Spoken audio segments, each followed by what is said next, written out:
Hi, welcome to Environmentally Speaking. I'm your host, Alison Zajdel. This show is a production of the Richmond Environmental Sustainability Commission.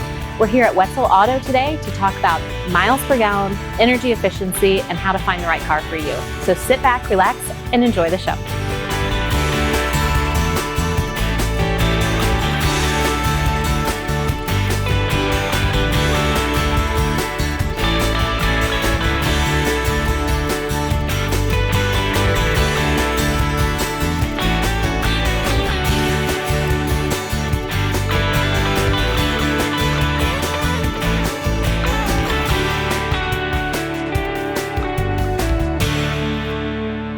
All right, we're here inside Wetzel Auto, and we're with Ben Flemming. Ben, thanks for joining us. Thank you, guys. We appreciate you guys coming out to see us. Yeah, we're excited to see you.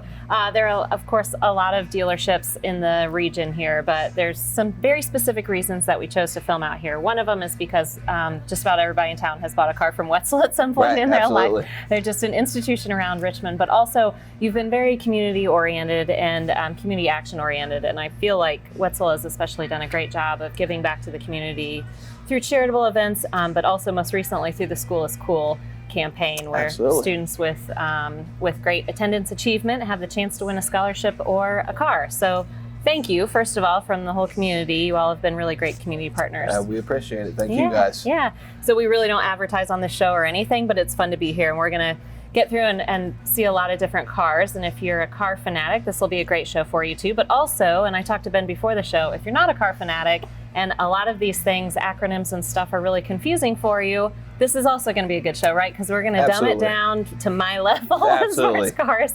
I buy a car to make me go from point A to point B, so I'm excited that you're going to tell us a little bit more about it. Fantastic. Yeah, great. So we're going to start just with very base knowledge about what is miles per gallon, what is fuel efficiency? Fuel efficiency, guys, literally, if you went to Google and looked it up, it's the prevention of wasteful fuel consumption. That's pretty much it. Now, translating to miles per gallon, fuel efficiency is a measure of how far a vehicle can go or travel per unit of fuel. And that's pretty much it. So miles per gallon. Miles per gallon, exactly. So if you're on the highway, obviously you're going to get more fuel efficiency than you're in town, because you're going to be stopping, braking, back and forth all the time. When you're just going on the highway at a certain amount of speed on cruise control, you're going to get the best fuel efficiency you possibly can. So because slamming on the brake, and that's why they tell you don't slam on the brake when you're going up to the stoplights, and don't rev when you're coming out of them, right? Correct. Because it's just fuel, is just money out the window, right? 100%. Yeah, literally money out the window. Yeah, literally money out the window nowadays. Yeah. Now, if we have, what's this car? Did you say behind This is a 2019 LT Chevrolet Trax front wheel drive. Okay, guys. Now,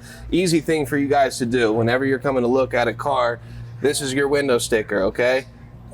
Real big and bold printing, fuel economy and environment down here. Now, this big number is just going to be your average between highway and city, okay? So it says 28 miles per gallon. Now, right below it, it says city, which averages around 26, and the highway averages around 31. So if you condense those two together, you get 28 miles per gallon between both of them. Okay, and then it'll show you what your annual fuel cost would be in this, and that's based, I'm assuming, on about 10,000 miles or 15,000 miles, yes, right? Yep. Okay, so really important to learn how to read these, because sometimes when the dealerships aren't open, you can't get in the car, you can't talk to people, but these window stickers are always there. Absolutely, just almost any dealership you go to, right? Yep. Okay, so when we're talking about city, it's always going to be lower than highway? So now there are a few electric cars out here, and when we get to these hybrids and everything, it's reversed. So inside the city, you get better gas mileage because it's using when you brake on a lot of these, it recharges the battery on there. So it's called Regency, I believe is what it's called. But when you press on the brake, it will actually give more power back into the battery. When you're on the highway, you're just going. So if that makes sense, you're not braking at all, you're not giving that battery. So it's actually a really neat system how they designed it. So with a regular gas car that gets 28 miles a gallon, highway is going to be better. Inside the city is going to be a little bit worse, but with some of these electric and hybrid cars, it's totally opposite. When you're in the city, which people love that. I mean, that's a huge thing. We do a lot of people with inner city driving that they need the inside the city to be better for them.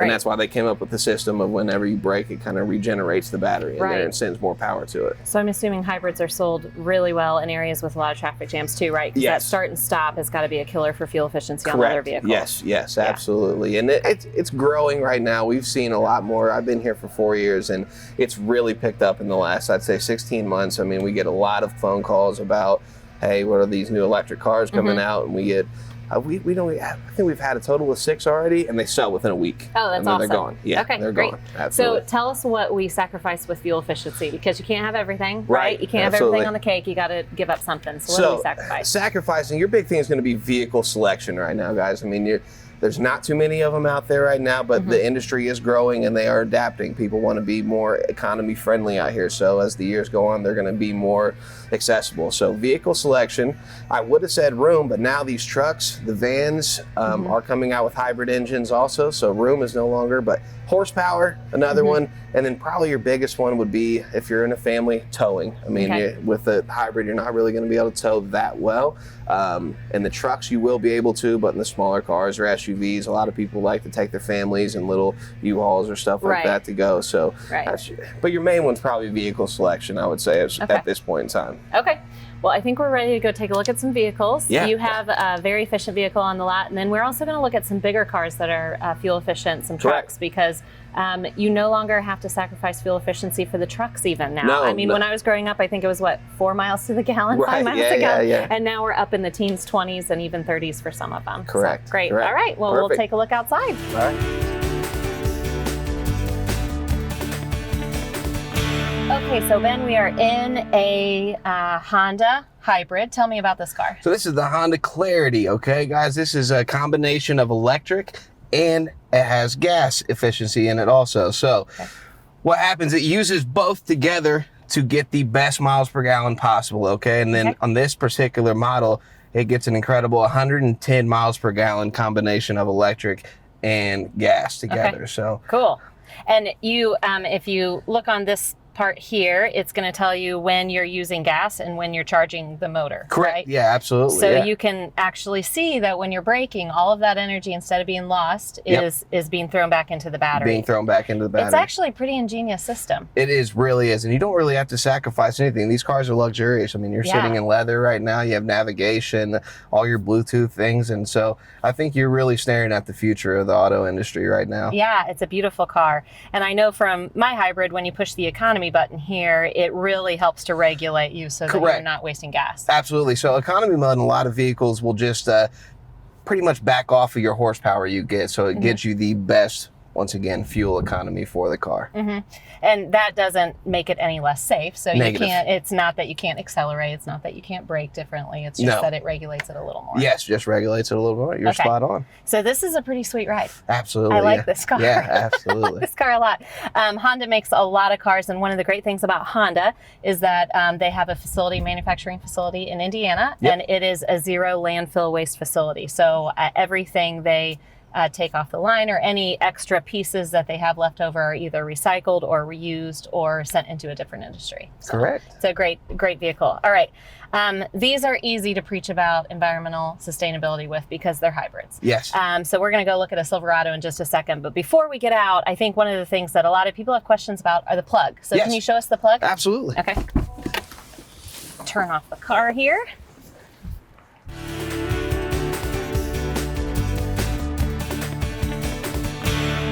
There's a release button inside of the cabin of the car that will unlock your plug-in hybrid. See, and what happens, guys, is you get one with Honda, one will come with you. You can buy extras. So a lot of people want to keep one in the car, keep one at their house, okay? And it's easy as literally plugging it into an outlet at your house, plugging it straight into here, let it charge overnight, and you're good to go. A lot of things right now, people are looking for more charging stations in America, and they are coming faster than expected. So a lot of people, that's one of the big concerns with people. Well, hey, what if I don't have a place to charge it? Well, it's not a big worry anymore. I mean, they're almost everywhere. So especially if you're traveling main highways, there's stops along there. And I'm assuming there's some place, and I'm putting you on the spot here, but there must be some place that's starting to you map them out, or I don't know if Google Maps helps you find charging stations. Do they? Okay, great. So then you're not in a panic. No. And this is a very easy, simple system. I'm assuming owners are enjoying this because it's just not much work, right? Correct. Yeah, you literally, it's just like anything you have that's electric. You plug it in, you leave it, let it charge overnight. There's nothing to it. So, okay,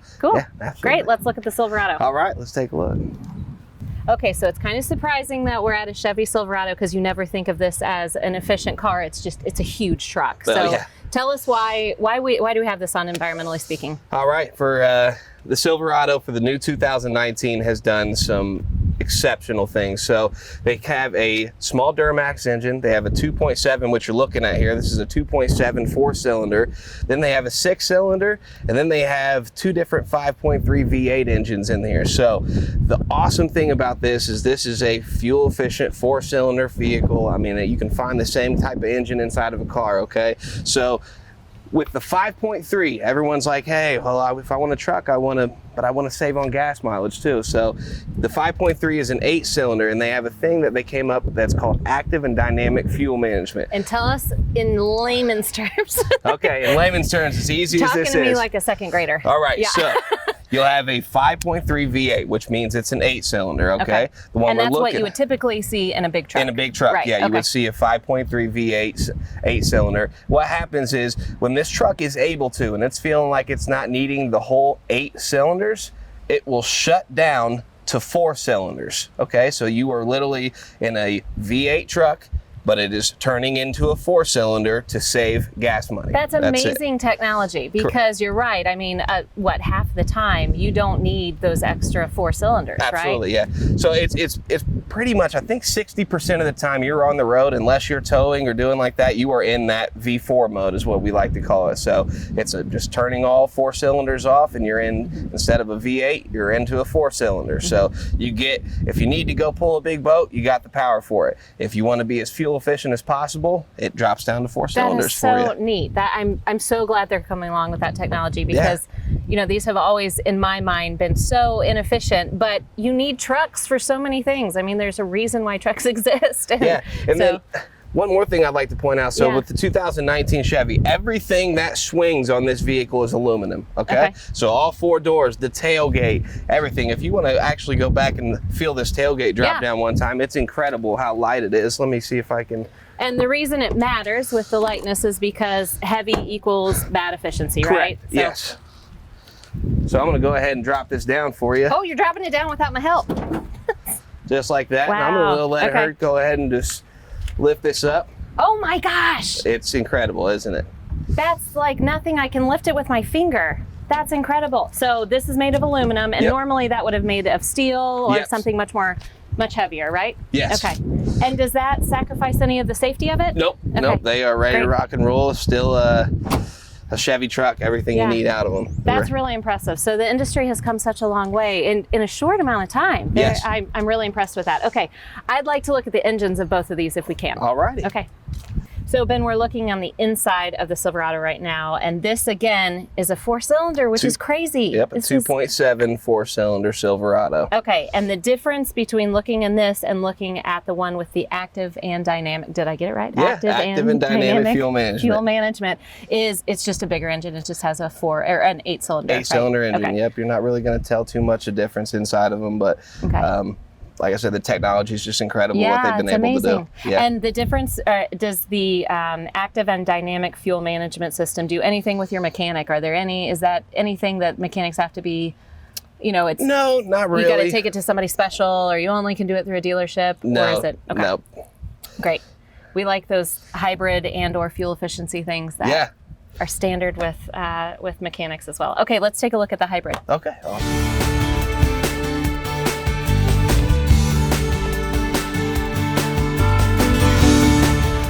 Okay, so we're at the Honda Clarity now, and the inside of the motor looks very different than it did in the Silverado, but can you just point out a couple key things for us here? Okay, awesome. So as simple as it can be, this is your hybrid component of your engine right here. This is your actual engine. So these things, it's incredible how they work together to get 110 miles a gallon. I mean, you just, like I said, I think this is where the auto industry is going. And like I said, I think you had asked me earlier if we have any issues ever with batteries or anything like that. Yeah. I've been here, like I said, for 4 years, and I've never had one person come in with a battery issue on these. And I'm sure they have that I haven't heard about, but it's very far in between. Yeah. I mean, that's... I've had 2 hybrids, and many in my family have had them, and we've never had issues with the batteries either. So Yeah. they're making them better. There were concerns, I think, at the very beginning, but they are certainly making these really, really fuel efficient and also long lasting. Yes. So just like Honda is known for long lasting cars, these hybrids are no different, right? Yeah, absolutely. Okay, great. And one thing I didn't point out in the beginning that's important to say, because you really touched on it there, is in the environmental world, alternative energy has a lot of promise, but most environmentalists will say there's way more promise in conservation and efficiency. So the car industry is going instead of into all kinds of alternative energy areas, but really putting a lot of money into efficiency, I think is going to pay us all back. Absolutely. Yeah. Great. Okay. Well, thanks a lot. Let's head back inside. Okay.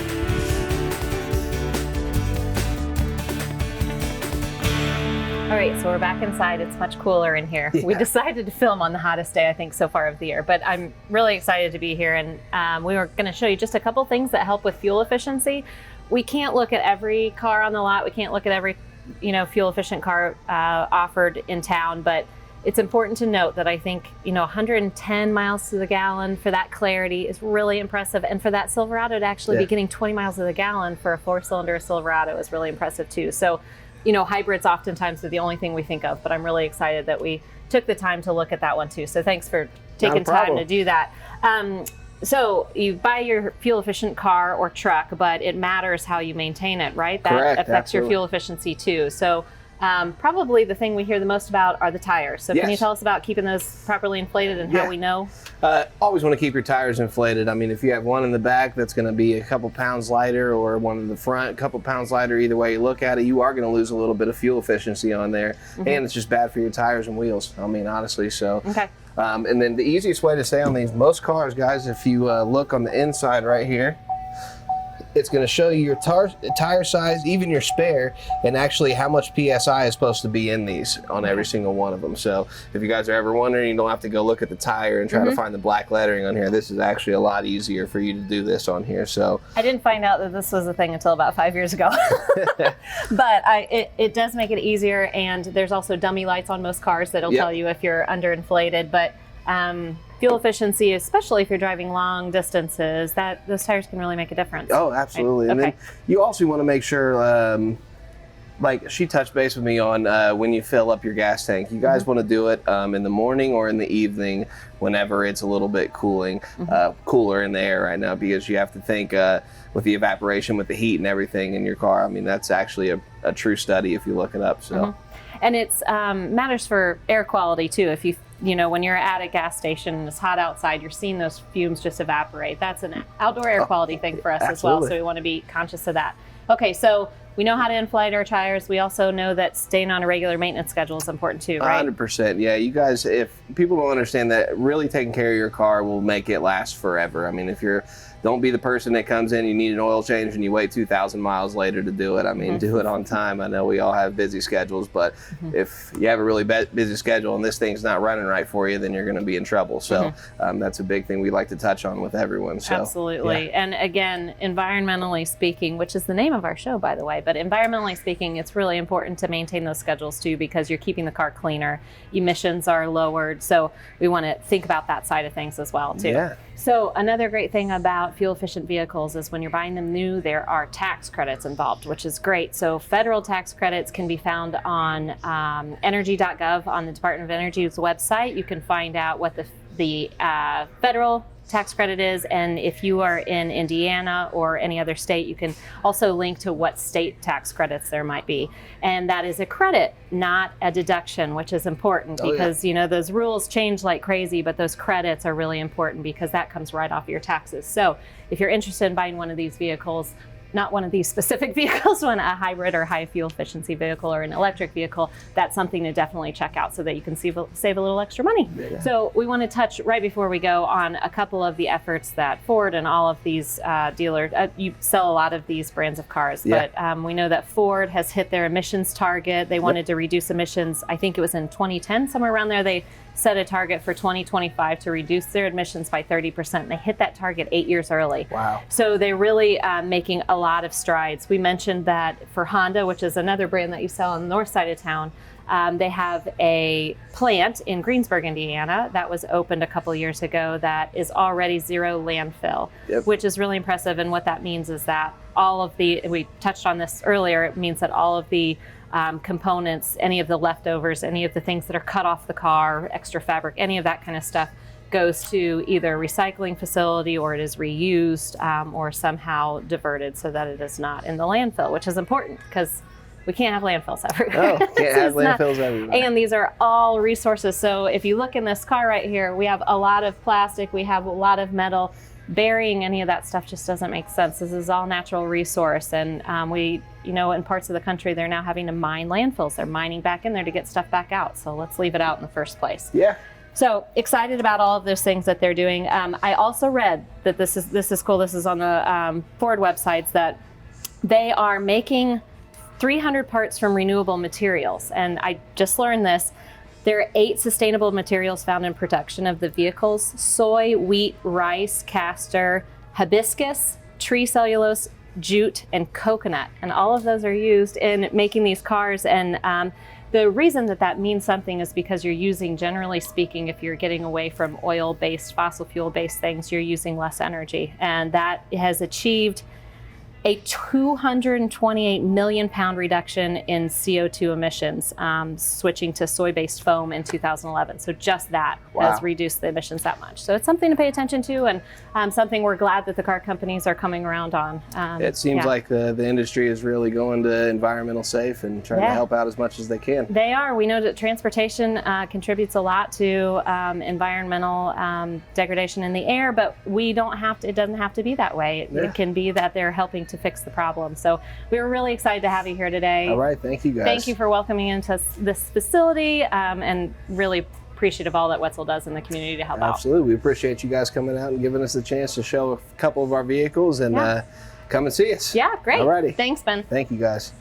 So that's our show. Thanks for being here today. We hope next time you're in the market for a car, you'll do your homework, make sure you learn about miles per gallon and efficiency and what that company is doing for the environment, and then get out there and find the right car for you. Thanks for joining us. Have a great day.